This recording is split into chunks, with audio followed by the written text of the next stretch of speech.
Itu pernah pas hamil, jadi Iva lagi bercanda sama suami, tiba-tiba itu Iva kemasukan. Iva ngamuk, mukul-mukul perut itu kenceng banget. Emang posisi kata yang tukang foto, Bu temenin anaknya, soalnya yang di belakang kuntilanak mau masuk mulu. Kuntilanak itu ngeliatin saat lu prosesi melahirkan. Assalamualaikum warahmatullahi wabarakatuh. Balik lagi di Lentera Malam bareng gue Adit, dan sekarang kita lagi dari segmen Podcast Saksi Misteri. Di sebelah gue udah ada narasumber yang malam ini nih akan share cerita pengalaman mistisnya ketika dia ngalamin momen-momen yang cukup ngeri ya di saat dia nikah sampai hamil anak pertamanya. Dan banyak banget hal mistis yang terjadi di momen-momen itu. Dan gak usah lama-lama lagi, kita langsung sapa aja narasumbernya kali ini, Mbak Iva. Iya. Apa kabar? Alhamdulillah baik. Ini lu mau cerita pengalaman mistis lu ketika momen ketika lu nikah sampai hamil anak pertama ya? Sampai anak pertama. Ini tahun berapa nih Pak? Kejadiannya Pak? Itu di tahun 2019. 2019, berarti 2-3 tahun yang lalu ya? Iya. Dan ini gue tadi sempat dengar ceritanya ya cukup serem ya, karena kita tahu sendiri kalau orang hamil kan emang banyak gangguannya ya Pak ya? Iya. Dan di sini lu sendiri yang ngalamin hal-hal mistis saat lu hamil. Iya. Nah ini kan kejadiannya cukup unik ya, karena terjadinya setelah lu menikah sama suami lu ini. Ini sebelum lu nikah sama suami lu ini pernah ngalamin hal-hal kayak gitu nggak sih? Enggak. Jadi sebelum nikah itu Iva nggak ada ibaratnya nggak sering masuk kesurupan gitu, nggak pernah. Jadi Kesurupan. setelah nikah aja lebih mudah. Lebih mudah kesurupan dan Lebih gampang. banyak sosok-sosok yang mengganggu juga Iya. ya. Padahal sebelum nikah nggak pernah kejadian hal-hal seperti ini. Iya, nggak pernah. Nah, buat kalian juga yang pengen gue undang seperti Iva ini untuk share pengalaman horornya di Lentera Malam, kalian bisa langsung aja DM ke Instagram Lentera Malam di @lenteramalam.id. Kalian siapin aja voice note dari cerita kalian, nanti admin kita bakal ngarahin kalian. Iva udah siap buat cerita malam ini? Siap. Oke, gak usah lama-lama lagi. Sebelum kalian dengar ceritanya, kalian tonton dulu yang satu ini.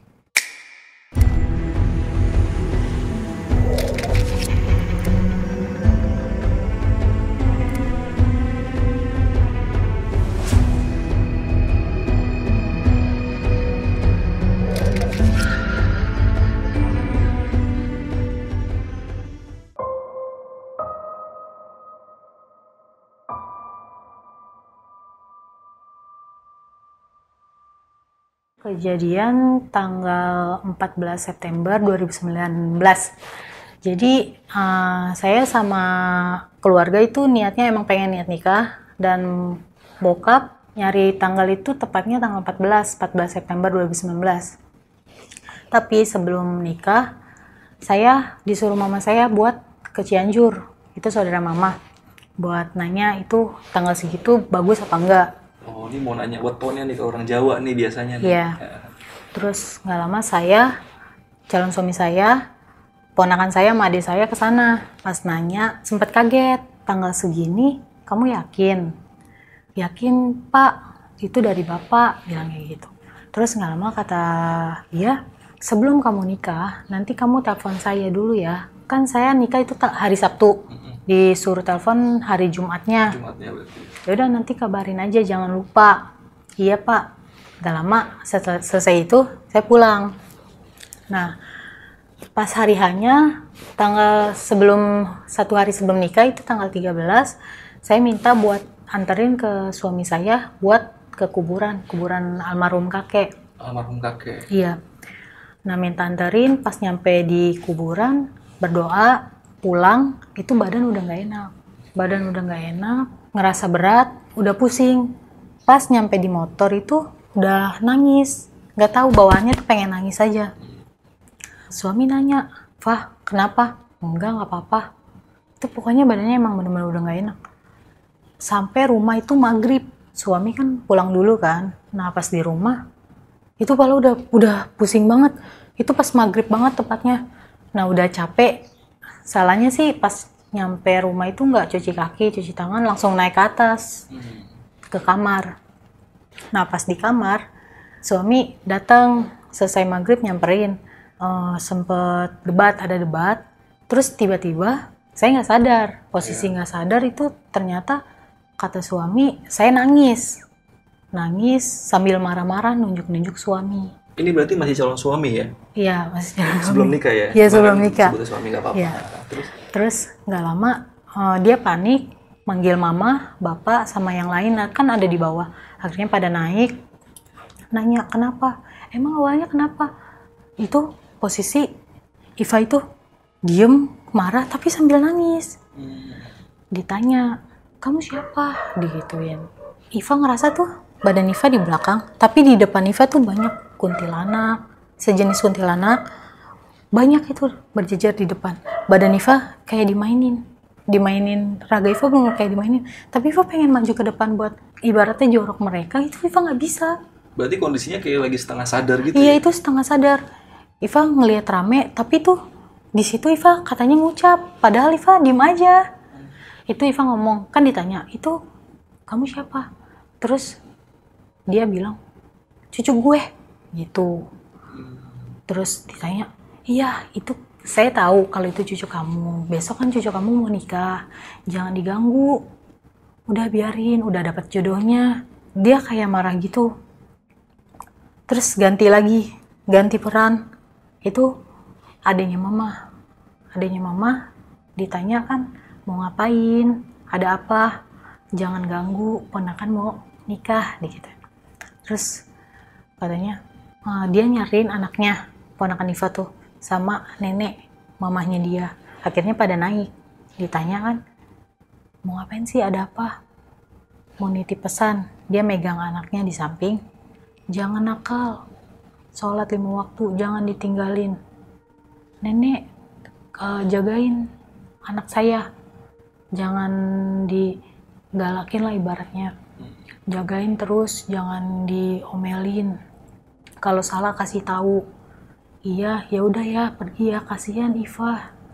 Terus beda peran lagi, itu kuntilanak cuma ketawa aja, ketawain yang ada di situ.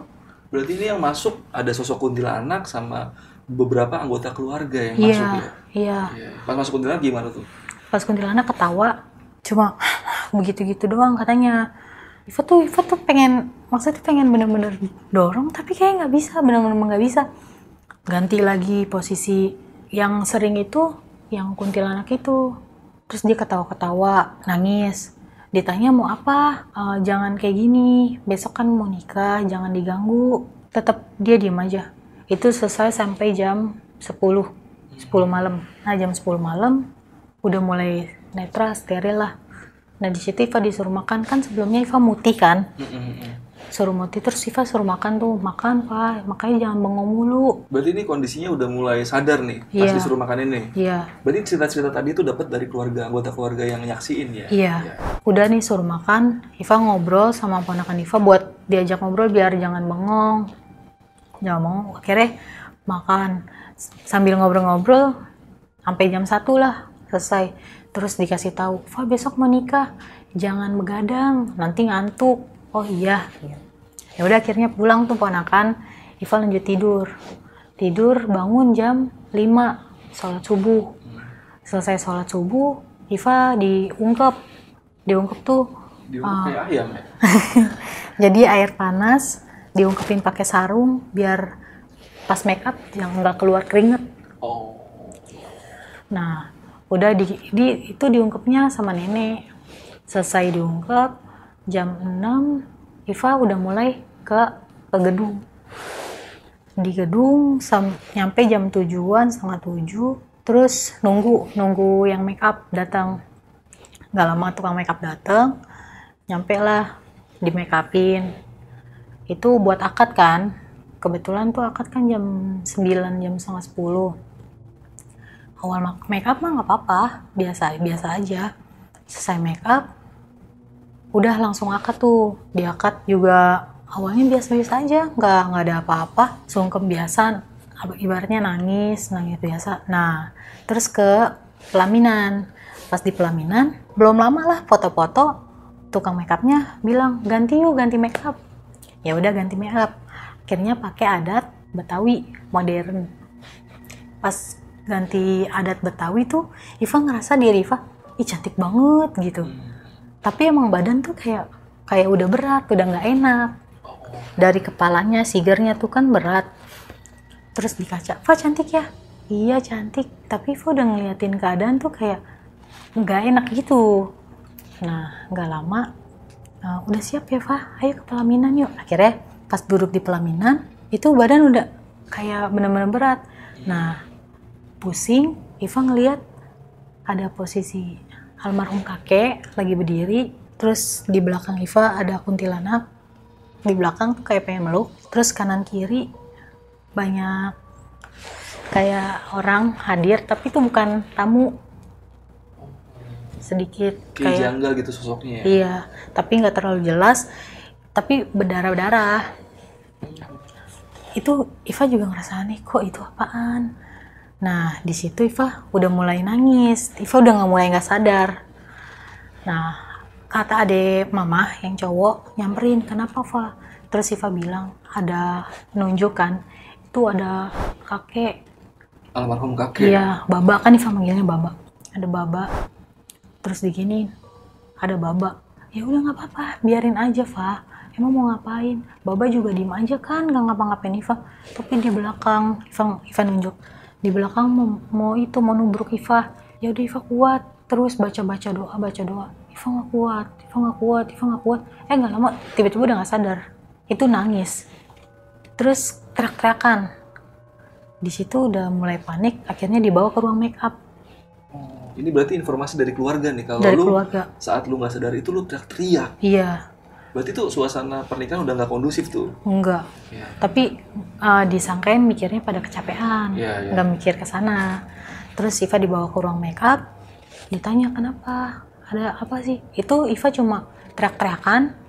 Terus kayak melototin yang ada adek mama kan di depan Iva. Itu melototin kayak ngajak berantem. Di situ ngajak berantem adek mama. Tapi posisi kata ada mama, "Apaan sih? Ngapain?" gitu kan. "Udah jangan ganggu." Di situ Iva diem aja, terus sambil marah-marah, terak-terakan, nendang-nendang. Jadi posisi tuh kayak ngamuk. Itu dipegangin sama banyak orang.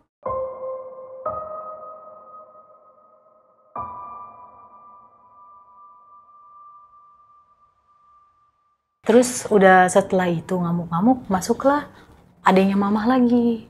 Adanya mama manggil yang anaknya itu. Terus sama manggil nenek juga. Itu pokoknya selalu berdua itu. Terus di situ Iva katanya nangis. Ngomong sayang sama anaknya, jangan dinakalin, jagain terus. Iya, udah ya, jangan diganggu, kasihan Ivanya, digituin kan. Udah ya, udah bisa kan? Udah keluar. Pas keluar, masuk lagi yang kuntilanak itu. Pas kuntilanak di situ dia nggak ngomong apa-apa, tapi di situ katanya Iva ngamuk. Yang ada di situ pengen diberantemin, pada kesel doang. Ini gimana sih? Kenapa sih? Udah ya Va, udah kuat ya, digituin. Itu selang sampai jam 11:30. Nggak lama ajan zuhur. Pas ajan zuhur itu sedikit sadar. Pas sadar, Iva dibawa dong ke duduk pelaminan lagi, soalnya kan tamu pada nungguin. Terus diginin, "Va, itu tamu pada nungguin, bisa ya?" Iya, itu tuh Iva sadar, tapi banyak yang pengen masuk. Mungkin rasanya kayak ngawang-ngawang gitu kali. Iya, itu aja jalan dipegangin kan. Pas nyampe di duduk pelaminan, "Wah, udah dong." Suami ngomong kayak gitu, dia ceritakan, "Udah, jangan dipikirin." Katanya, "Pikirin apaan sih? Udah lewatin aja pokoknya." Iya, diem. Selesai ajan nangis lagi, begitu lagi. Itu di pelaminan lumayan lama, jadi nangisnya kejer. Itu yang pada ibaratnya pada ngasih air, pada nyamperin, nih minum, nyebut aja istighfar. Itu Iva kayak bener-bener nggak sadar, diminumin tuh banyak air. Aduh gimana nih, pokoknya tuh yang tukang makeup tuh udah bener-bener aneh. Gimana sih, ini mau ganti makeup, mau ganti baju apa gimana nih. Nggak lama udah sedikit sadar tuh minum, disamperin tuh sama yang tukang makeup, "Wah, jangan bengong, mau ganti makeup aja ya, ini berat ya ininya ya, sigarnya ya," dia ngomong gitu kan. "Ya ganti aja ya yang biasa." Iya, Iva cuma ngomong kayak gitu. Emang itu tuh ngerasa kepala pusing. Tapi Iva nggak mau itu sigarnya lepas di kepala. Gak lama dibawa ke ruang makeup buat ganti makeup, Iva duduk. Jadi tuh emang nggak pada ikut, cuma yang tukang rias ngikut. Iva duduk, buka ya Iva, buka ya. Terus di situ Iva melototin yang tukang makeup. Iva buka ya, buka. Iva jangan kayak gitu dong ngeliatin tante, dia ngomong kayak gitu. Itu posisi kata tukang rias itu susah di kepala buat dilepas, padahal kan cuma ditancepin, itu tinggal digituin kan itu gampang kan bagi dia kan, karena dia iya itu susah. Terus dia ngeliatin Iva melotot mulu. Iva nggak mau ininya dilepas. Enggak, orang Iva cantik, dia ngomongnya kayak gitu. Tapi Iva nggak tahu, Iva nggak ngerasa ngomong kayak gitu. Tapi kamu sakit ini kepalanya, kamu pusing gitu. Enggak mau. Tapi mau nggak mau dia ngelepas, nggak lama kelepas langsung patah. Itu kan posisi besi, masa bisa langsung patah kayak gitu. Akhirnya mental. Dia jadi ketakutan yang tukang rias, terus manggil mama. Bikin gue takut aja anak lu, dia ngomong kayak gitu kan. Ganti ya Fa. Terus akhirnya udah mulai rame dong, ditemenin kan. Lagian sih ninggalin gue sendirian nih, ngomongnya kayak gitu kan. Akhirnya dipakein tuh yang biasa, hijab biasa. Pakai hijab biasa. Iva, enggak cantik ini, enggak cantik gitu. Kata tukang riasnya, Iva ngomong kayak gitu. Iva pindah ya, udah selesai nih, pindah lagi ke pelaminan. Pas pindah ke pelaminan itu begitu lagi, kesurupan lagi yang dari belakang. Emang posisi kata yang tukang foto, Bu temenin anaknya, soalnya yang di belakang kuntilanak mau masuk mulu. Terus mama ngedeketin, Fa, emang di belakang ada apa? Iva nyaut, ada kuntilanak. Itu mau masuk mulu. Iva ngomongnya kayak gitu. Tapi lu dengan sadar nggak ngomongnya? Gak tahu. Nggak sadar? Itu seharian itu Iva nggak tahu. Yang datang di tamu Iva nggak tahu. Berarti yang ngomong ada kuntilanak di belakang, terus ada kakek lu di depan, itu lu nggak sadar ngomongnya? Pas kalau kakek itu Iva masih sadar. Iya, pas pagi tuh, pas kesiniannya Iva nggak tahu. Dan ini fotografernya dia tahu, bisa ngeliat atau gimana dia? Dia bisa ngeliat juga. Dia enggak kalau di belakang lu tuh ada sesuatu gitu. Iya, ada kuntilanak. Ya udah, iya, Iva kuat kok. Terus baca-baca sebisa Iva aja. Kata mama, iya. Terus nangis lagi begitu, ngamuk. Posisi itu pengen ajan asar. Ya udah bawa aja deh. Akhirnya bawa ke ruang makeup, ngamuk lagi. Pokoknya kayak ngacak-ngacak pengen. Itu makeupnya pengen diacak-acakin. Ya Allah kayak gini mulu gitu. Yang lain juga saudara pada nangis, pada bingung. Kacau lah pokoknya acaranya iya, itu ya. Harus kayak gimana. Udah minum, wah jangan bengong. Itu nangis mulu bawaannya. Gak lama Ajan sadar. Setiap azan jadi sadar? Sadar, tapi Iva itu setengah sadar doang. Setengah sadar, setelah ajan begitu lagi.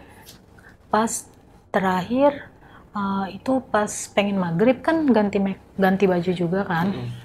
Ganti baju, duduk tuh. Begitu lagi. Akhirnya pas sore sampai pelong ke malam, itu Iva nggak duduk di pelaminan. Jadi yang duduk di pelaminan cuma suami Iva doang. Iva tetap di ruang makeup, masih kayak gitu, masih ngamuk, masih nangis. Ditanya mau apa, nggak jawab, cuma ngomong nggak mau gitu. Dia kekeh pengen pakai yang sigar Betawi itu. Ya, tapi udah rusak ya? Iya, udah patah. Udah selesai pas kesurupan itu sampai jam 9. Itu udah mulai steril sadar. Pas temen udah pada ibaratnya temen kerja datang itu sadar. Udah mulai sadar tuh? Udah mulai sadar. Dan itu pas lagi kesurupan itu lo sempat ada yang dokumentasinya atau enggak sih? Nggak sempet. Orang pada nangis, bingung juga. Pada bingung juga ya? Iya. Itu biasanya kalau didokumentasiin tuh, masuk lambe tura itu disangkain nikah tidak direstui atau segala macam tuh biasanya tuh. Terus habis itu gimana tuh? Akhirnya gimana tuh acaranya? Berjalan lancar sih, tapi ya Iva juga nggak tahu, pokoknya nggak tahu nikah yang datang siapa aja, nggak ngeh juga. Cuman ngehnya pas di endingnya. Endingnya yang terakhir teman-teman tuh pada datang tuh baru nyadar. Nah ini gue ada yang pengen gue tanyain Pak, satu nih, kan lu sebenarnya pas ke Cianjur itu disuruh kontak ya, nelpon, lu lakuin nggak itu? Enggak, lupa. Gak tahu dilalanya emang lupa, bener-bener lupa. Iya. Tapi setelah acara itu sempat ngontek orang Cianjur itu nggak gitu? Nggak ngontek, terus baru ngehnya setelah seminggu selesai nikah. Iva ngomong sama mama, mah kan yang yang di Cianjur kan suruh nelpon. Iva baru inget, kenapa nggak nelpon ya? Tuh kan, iya baru inget mama juga gitu. Jadi nggak ada yang inget, lupa. Iya. Dan lu tau nggak kenapa ini bisa terjadi ini, kenapa sih? Lu dapet jawaban nggak gitu? Ada sih yang sebagian dari pihak keluarga, ada yang iseng bilang katanya mau ngancurin pernikahan lah. Tapi itu juga posisinya yang datang masuk itu banyak, tapi cuma di depan doang. Nah yang tembus ke dalam itu tuh orang yang jauh lah, orang seberang bilangnya gitu. Itu dapat informasinya dari mana? Dari keluarga Ada yang bisa gitu? Ada yang bisa. Terus asumsi lain ada nggak selain itu?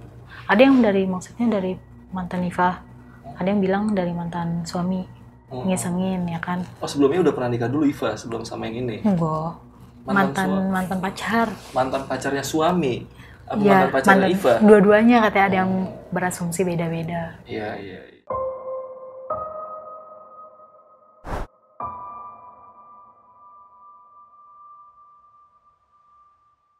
Setelah nikah itu Iva jadi lebih gampang buat kesurupan. Oh, jadi sering kesurupan? Iya, jadi sering kesurupan. Nah, itu pernah pas hamil, jadi Iva lagi bercanda sama suami, tiba-tiba itu Iva kemasukan. Ini posisinya malam atau siang? Malam itu. Malam, Iva ngamuk, mukul-mukul perut itu kenceng banget. Nah suami aja nggak kuat, ibaratnya laki-laki itu megangin nggak kuat, akhirnya dia panik manggilin yang di depan, ini pegang dia mukul-mukul perut soalnya, dia ngomong kayak gitu. Akhirnya dipegangin, mau apa gitu, ditanya, ada tuh yang bisa juga kan tetangga. Dia nggak jawab apa-apa, cuma melototin yang bisa itu, jangan ganggu, cuma ngomong gitu doang. Dia ngomong, Ivanya jadi ngomong katanya jangan ganggu. Jangan ganggunya tuh nggak ngerti ngomong sama siapa. Dia pengen terus ngumpulin perut, akhirnya dipegangin, gak lama keluar udah Iva langsung pingsan, nggak tahu apa-apa. Tapi itu momennya maksudnya emang lagi nggak ada apa-apa, lagi nggak berantem sama lagi suami, emang lagi bercanda? Enggak, lagi bercanda ketawa. Masuk. Iya. Dan itu umur berapa kira-kira kandungannya?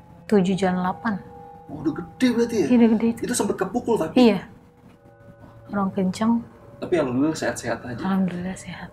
Nah waktu pas lahiran juga tuh kan posisi Iva nggak kuat kan, Iva teriak-teriakan. Nah ini lahirannya di mana? Lahirannya di puskesmas. Iya. Terus suami kan ditanya tuh suster, mau lihat gak? Suami nggak mau, takut ngeliat kan. Akhirnya suami keluar, yang nemenin mama. Nah posisi Iva maunya merem aja pas ngeden. Nah di situ suster pada bilang, jangan merem Bu. Nggak boleh merem, emang biasanya kalau orang lahiran tuh nggak boleh merem. Bu nggak boleh merem. Itu Iva ngeliat sebelah kiri itu kuntilanak, jagain. Terus sambil ketawa-ketawa ngeliatin Iva. Tuh pengen maghrib Iva lahiran. Lahirannya mau maghrib? Iya mau maghrib. Terus ketawa-ketawa, Iva boleh emang pengen merem aja. Terus mama, Fa istighfar Fa, mama bisikin. Istighfar, ma istighfar, nyebut jangan merem gitu. Mama ngasih tahu kayak gitu.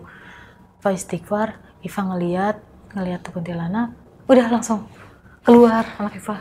Melek tapi Iva posisi karena mama bisikin kayak gitu. Tapi mama ngeliat nggak di situ atau suster-susternya ngeliat sosok itu nggak? Enggak.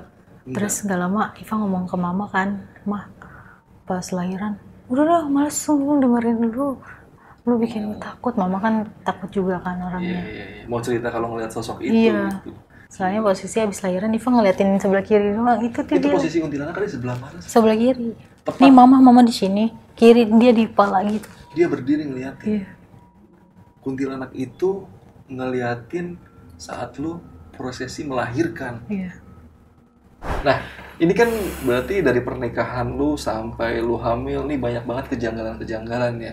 Dan ini akhirnya anak lu gimana pas lahir, gimana kondisinya? Alhamdulillah sih normal dia, baik-baik aja. Baik-baik aja, iya. Berarti nggak ada kendala apa-apa. Paling ya sakit biasa. Oh, sempet sakit juga. Sempet sakit, masuk rumah sakit. Iya. Gitu. Dan lu sempet nanya-nanya lagi nggak sih ke ustadz atau orang yang lebih paham gitu. Kenapa hal-hal ini bisa terjadi semenjak lu nikah ini gitu? Belum sempat nanya. Jadi sampai sekarang pun lu nggak tahu Iya, jawabannya. nggak tahu jawabannya. Karena sebelum nikah pun lu kayak nggak hal-hal mistis nggak terlalu sering ngalamin gitu. atau Paling hal mistis suka ngeliat. Kalau kesurupan mah enggak. Suka ngeliat, sering ngeliat. Emang dari kecil suka ngeliat. Oh iya. Tapi kalau kesurupan enggak. Enggak. Sering kesurupan itu pasca setelah menikah. Setelah menikah malah lebih sering. Berarti sekarang anaknya umur 1 tahunan kali. Apa Jalan bulan? 2 tahun. Jalan 2 tahun ya. Perempuan atau laki-laki? Laki-laki. Laki-laki. Nah mungkin tadi ada beberapa pertanyaan yang belum sempat gue tanyain atau gue juga agak lupa buat nanyain ke si Iva. Kalian kalau ada yang pengen ditanyain bisa langsung aja mampir ke Instagram si Iva buat nanyain cerita yang tadi dia bawain. Instagram lu apa, Pak? Hanifa. Hanifa. Dan tadi gue sempat ngobrol juga kalau si Iva ini punya usaha bikin henna. Jasa henna nikah. Jasa henna nikah itu yang biasa kayak ditato-tato gitu Iya. ya, yang buat nikah ya. Lu bisa tuh bikin kayak gitu tuh? Bisa. Berapa jam tuh kalau bikin begituan? Sejaman ada. Sejaman Iya. ya? Oke. Jadi buat kalian, itu lu tinggal di daerah mana? Di Sunter. Sunter, berarti untuk daerah Sunter dan sekitarnya bisa kontak si Iva atau ya Jabodetabek mungkin masih dikerjain Iya, ya. bisa. Cuman ongkosnya aja beda biasanya. Yaudah, thank you banget Pak udah share cerita dari Lentera Malam. Iya. Thank you banget jauh-jauh dari Sunter. Gua Adit dari Lentera Malam dan Iva izin pamit. Bye.